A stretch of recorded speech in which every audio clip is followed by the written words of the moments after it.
This is Real News Media TV, coverage you can trust. Please like, share, subscribe, and hit the notification bell. Select all for daily news updates. Damage from fire at the China Express estimated at $40 million.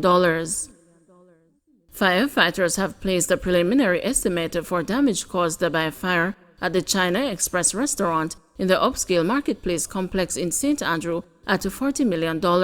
Acting Deputy Superintendent at the York Park Fire Station, Courtney Thompson, said firefighters responded to a call about the incident at 5:53 a.m. He said one unit from the Halfway Tree Station initially responded to the situation. However, based on the magnitude of the fire, 2 additional units were requested from York Park. It took some 21 firefighters to extinguish the blaze. Thompson said the structure is partially damaged and no injuries were reported. Investigations are continuing to determine the cause of the fire. Police investigating murder of Old Harbour man. The police in Old Harbour, St. Catherine, are investigating the murder of a man along Sharpers Lane in the community last night. Dead is 20-year-old Geraldo Beckford, a laborer from Sharpers Lane. Police say the incident took place about 9 p.m. When the news visited the southwestern St. Catherine community today, the air was still tense and the spot of blood seemed almost still fresh where the deceased received the fatal bullet. His visibly shaken father, Desmond Beckford, described his narrow escape from the deadly attack. "He's right here, so I dive off when me hear the man say, 'Don't move,' and shot him," Beckford said, pointing to bushes where he made his escape. "I was trying to stop him from walking on the road. I said that him a go for him woman and that is when them shoot him. Me not supposed to drink and see that me have to do right now." The father said that he was aware that his son was involved with a 17-year-old girl from the community. "Him get threat before him get the gunshot. It really sad, but God not sleeping," Beckford said. Other community residents told the news that Beckford prepared charcoal for a living. "Yes, him work with the father and burn coal. Him don't make trouble. So it is really a sad thing inside the community," Marcus Clark, a resident, said. Deputy Superintendent of Police Mark Harris said the police have intensified the investigation and are intent on apprehending the person or persons involved in the murder of Beckford. The news was informed that there have been 9 murders in the Old Harbour subdivision since the start of the year. Mix of actions to be taken over the next 18 months to manage waste, says Samuda. Minister without portfolio in the Ministry of Economic Growth and Job Creation, Matthew Samuda, says the government will be pursuing a mix of legislative and policy actions over the next year and a half to improve the management of solid waste. He was speaking to the news this morning as he participated in a beach cleanup exercise organized by the JN Foundation at Surgani Beach on the Kingston Harbor in East Kingston. He outlined that programs to incentivize recycling will be intensified over the next 12 to 18 months in an effort to encourage greater compliance with recycling and to reduce the burden on the state's solid waste management agency. Plastics are about 15% of your waste stream. Any percentage point reduction means we need less trucks for collection, so if persons are incentivized to physically carry to central points, it reduces the cost and the issues associated with trucking, he said, pointing out that although plastic is light, it is bulky and takes up significant space. The incentive program will run parallel to changes to the Natural Resources Conservation Authority Act and the National Solid Waste Management Act, which is expected to be piloted by Minister of Local Government and Rural Development, Desmond McKenzie. "We have the power to make the legislative changes, and we are going to make those," he said. An assessment of environmental policies will also be undertaken, the minister said, along with the implementation of another phase of the plastic ban. However, he revealed that the pressures of the current global environment have affected the implementation of the other phases of the ban. "We have to be very considerate that there is global supply chain issues and that there is global inflationary pressures, so we are taking a very serious look at the next phases and how they are managed," he said. Beyond the legislative and recycling efforts, Samuda also said infrastructural inadequacies need to be addressed to manage the country's 830,000 tons of residential waste annually, including an ample fleet of trucks, and improve the accessibility to some communities across the country. Because of how we have developed in an unstructured way, many communities are inaccessible to the vehicles that collect the waste, he said. So it is a very layered, very complex issue, and it's not free, he said, but cautioning that there is an even greater cost to inaction. A combined force of about 100 JN Foundation Act on volunteers, including JN Group Ambassador, recording artist agent Sasko, and the volunteers from the non-profit organization Earth Ambassadors, collected several pounds of plastic waste along the beach this morning. A similar mobilization effort was also conducted by Grace Kennedy just meters away in Raytown.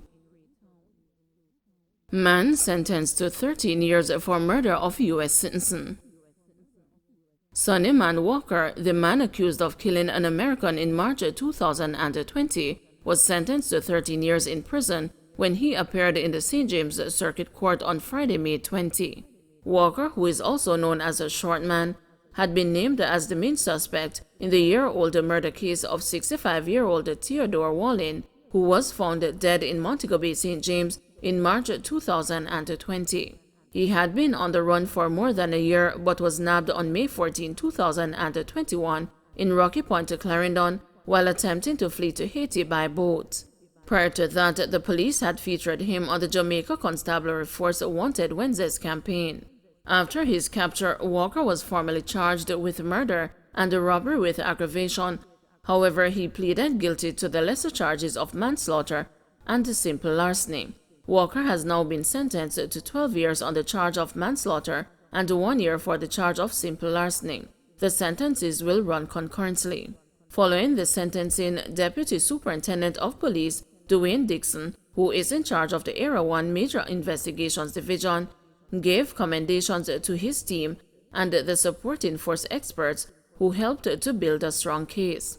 Our team at Area 1 MID pursued every line of investigation relentlessly, he said. We also received tremendous support from the St. James Division and the Technical Services Division.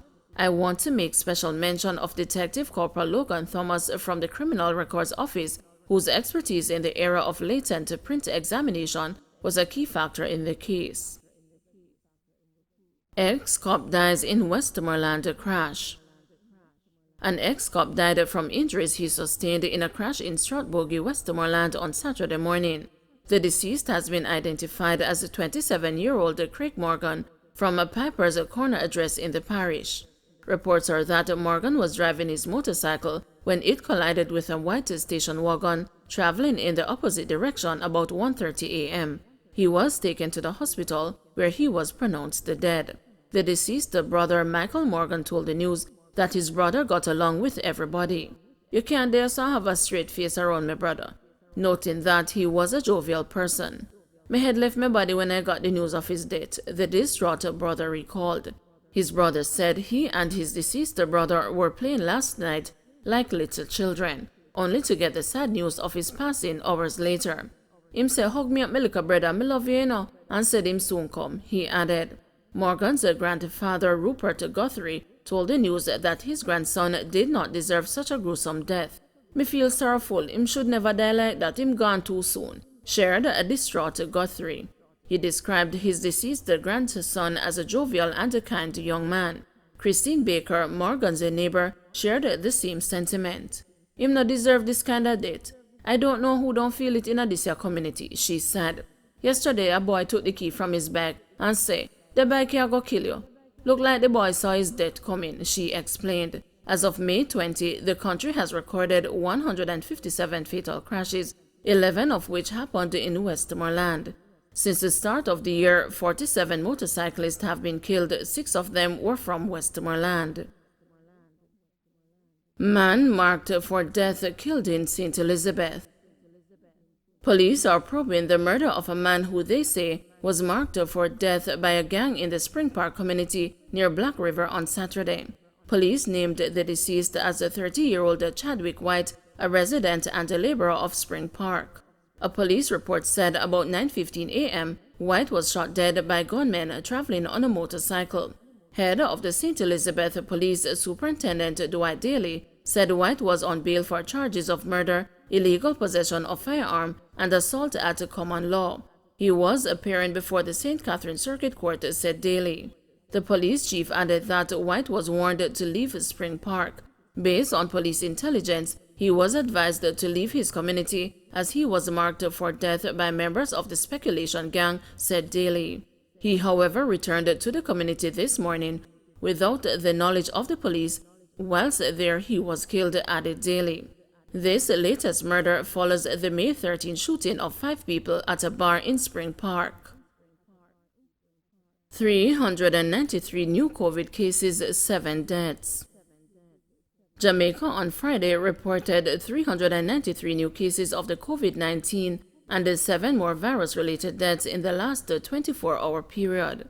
This brings the total number of cases recorded on the island since the start of the pandemic to 134,297 and the death toll to 3,028. Of the newly reported cases, there were 254 females and 139 males with ages ranging from 1 day to 108 years. The cases were recorded as follows: Kingston and St. Andrews 78, St. James 66, St. Anne 26, St. Catherine 88, Westermoreland 19, Hanover 14, St. Elizabeth 27, St. Mary 3, Trelawney 19, Clarendon 17, Manchester 19, and St. Thomas 17.